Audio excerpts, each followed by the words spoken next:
Abbas din na ni wallahi abin tsoro mu yake ban wallahi. Amin. Ka dalla gafara da Allah kun san waye ma ni kuwa?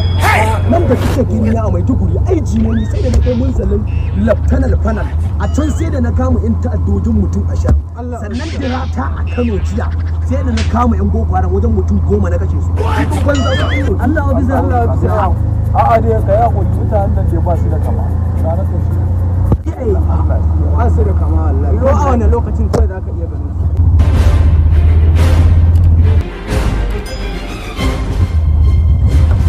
Gida. Wayan nan ba yankin na kun nan ba. Ba shi bane mutanen mu ne mun saba haduwa da su. Wai bai ka tane kai. Kai ka ce a Maiduguri ka kawo wallahi ƙarya nake. Kurtu ne ni wallahi kurtu ba anan ne inda aka taimake inna lillahi wa inna ilaihi raji'un. Ka dukkanin ku fito daga cikin arewacin nan ko ba ku ji ne? Aji ne ba ku so ba.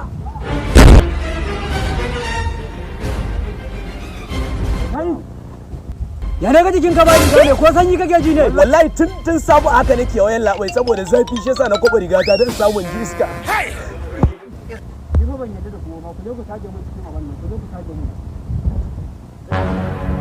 Kai ba kala magana na fasa ma kai kenan.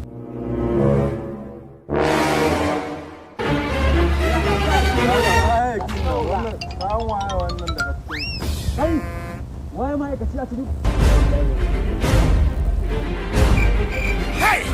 waye ma'aikaci a cikin ku?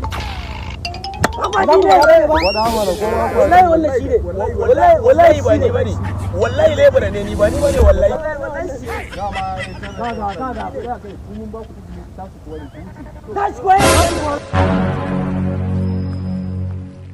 Wannan me ya kamata mu yi mai ne wai? Kai wannan idan muka rabu da shi a raye dole zai je faɗa na kasa kaga. Amma tukunna menene a cikin Kawo shi kawai kai kawo shi. Kashi mana.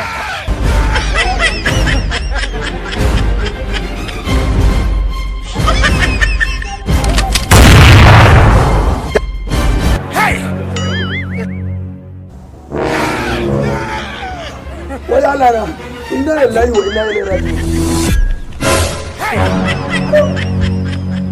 Ashe mabarki ne? Wallahi mabarki ne. Mabarki ne wallahi ina raye.